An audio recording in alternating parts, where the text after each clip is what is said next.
Ayan, here we go mga palangga.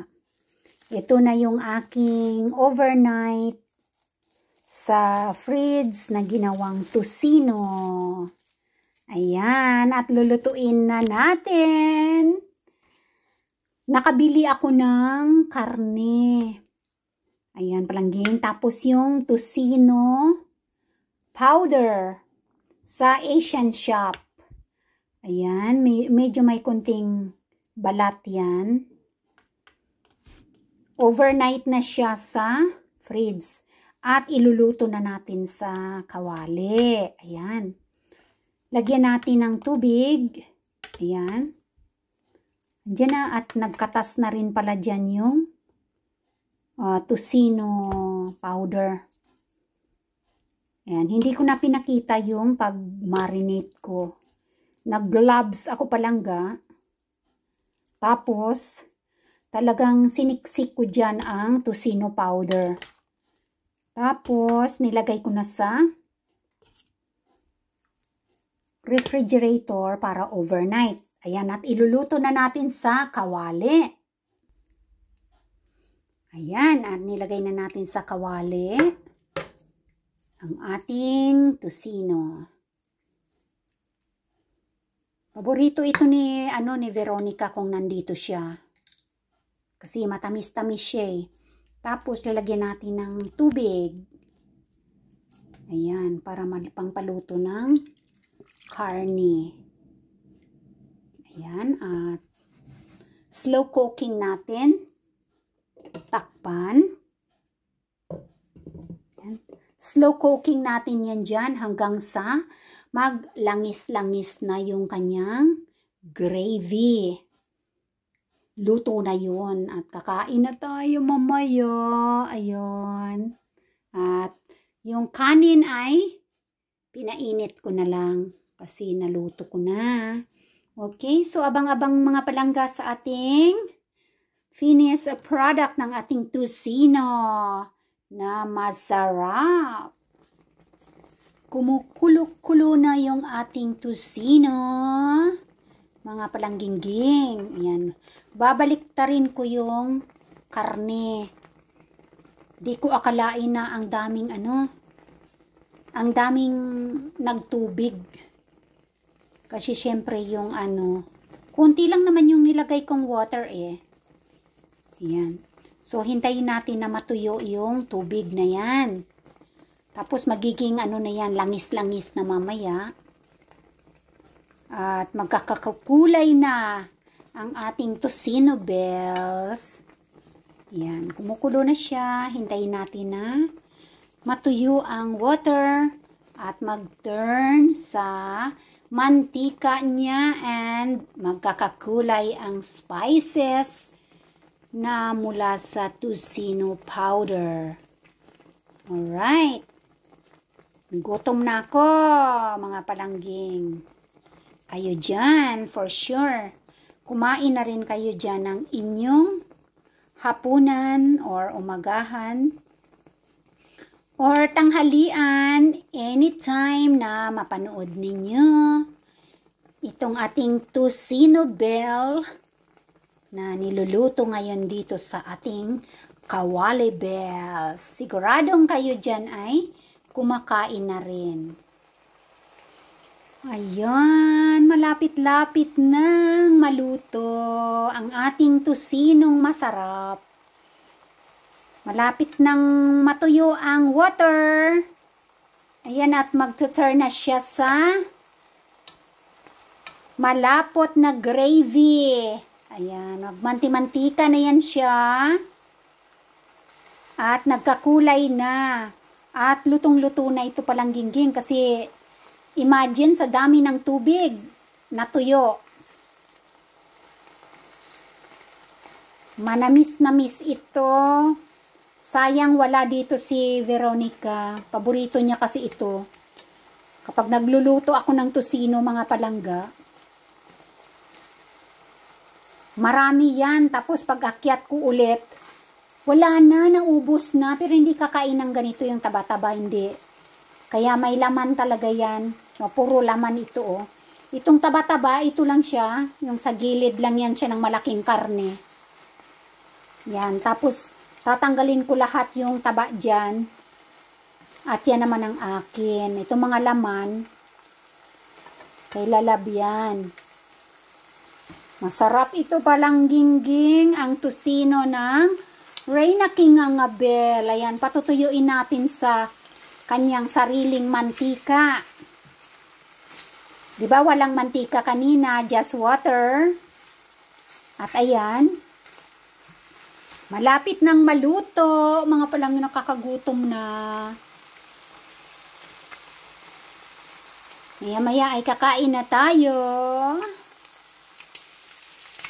Ayan, at luto na yung ating tusino. Ang bango, mga palanggingging. Ayan, naluto siya sa maraming tubig. Natuyo ang tubig. At ayan, naluto siya sa kanyang spices na tusino powder. At sa kanyang sariling mantika. Ayan, no, nasunog na yata itong maliit na hiwa ng karne. Yan, ang bango. Amoy tusino. Pag natutuyo-tuyo na ganyan pala, saka maaamoy yung tusino na spices, mga palangga. Kasi kanina watery, diba? So, yung kulay, ayun o, manamis-namis ito. Inubos ko kasi yung isang pakete ng, ng tusino powder na nabili ko sa Asian shop. Ayan. Inubos ko na pag-marinate dito sa karne na ito. Ayan, luto na. Kakain na tayo, mga palangga. Wow. Yan ang ating tusino. Hindi ko pa makakain ngayon, mainit. Kailangan palalamigin pa natin sa ating kanin. At ang ating kanin ngayon ay mainit na rin. Ayan, napainit ko na. So, let's go ra. At magsisetting na tayo para tayo ay makakain na ng ating masarap na tusino for today lunch. Ayan. Let's eat, mga palanggingging. Ayan. Ang mabango at very soft. Masarap na tusino. May jasmine rice tayo, cucumber at saka kamatis. At syempre ang ating orange juice. Ayan. Actually, Vici Hidelmia Mihowa. Ayan o. 5 klase ng prutas. Vici Hidelmia Miho. So, 5 klase daw ng prutas yan. Ang ating juice. Yan. At ang ating mini donut, panghimagas saging, na sinasabing kainin mo na ako, Reina King Angabel, kasi magkakaroon na ako ng batik-batik ng aking royal blood sa aking skin. Kaya kainin mo na ako, palaging maraming saging kasi dito palanggingging sa bahay. Kasi easy food, 'di ba? At saka maraming benefits. Ayan, let's go and eat, mga palangging. Nagutom na ako. Very, very soft ang ating tusino. Ayan, at hawak ko ang camera. So, paano ba natin mapuputol ito? Napakalambot. Ayan. May kutsilyo tayo. Kaso, iisang kamay natin na may hawak ng tinidor. Well, subo muna natin ng konting kanin at nagugutom na talaga ako. Manamis-namis talaga siya. Tusinong-tusino talaga. At paminsan-minsan, kakain tayo ng konting fat.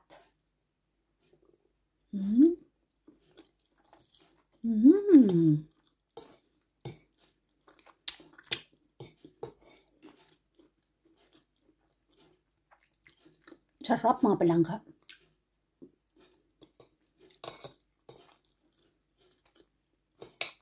Pero hindi sila kakain ng fat. Kasi babara daw yung mga ugat nila. Minsan naman, once in a year, kumakain ako yan. Kasi parang namimiss ko ba. Kunti lang naman, di naman marami. Kaya hindi yung Asian people, di ba, hindi bumabara yung ugat. Sila dito, pagkakain silang konting fat at saka hindi healthy na mantika, hindi healthy na butter, hindi healthy na mga olive oil or kung ano man, babarang ugat nila. Kaya dito sa bahay, lahat ay healthy, organic, at sure na hindi babara sa ugat ng palangga dito dahil very conscious siya sa kanyang health.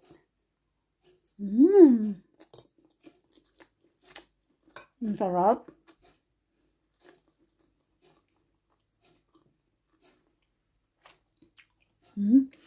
Kain na mga palangging. Ayan. Ituloy ko na yung aking pagkain dito. Bago pa lumamig ang ating food kasi parang hirap na magsalita kapag puno ang bibig. Dahil sabi nga ay wag magsasalita at wag kumanta kapag puno ang bibig ng pagkain. Diba?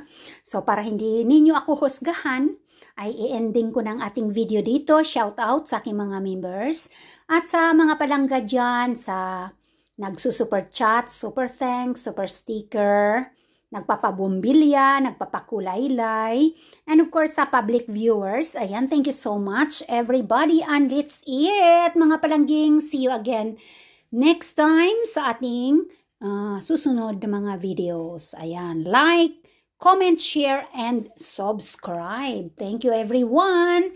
Walang seryosan, di ba? Bawal ang sad, palangga ko kamutanan.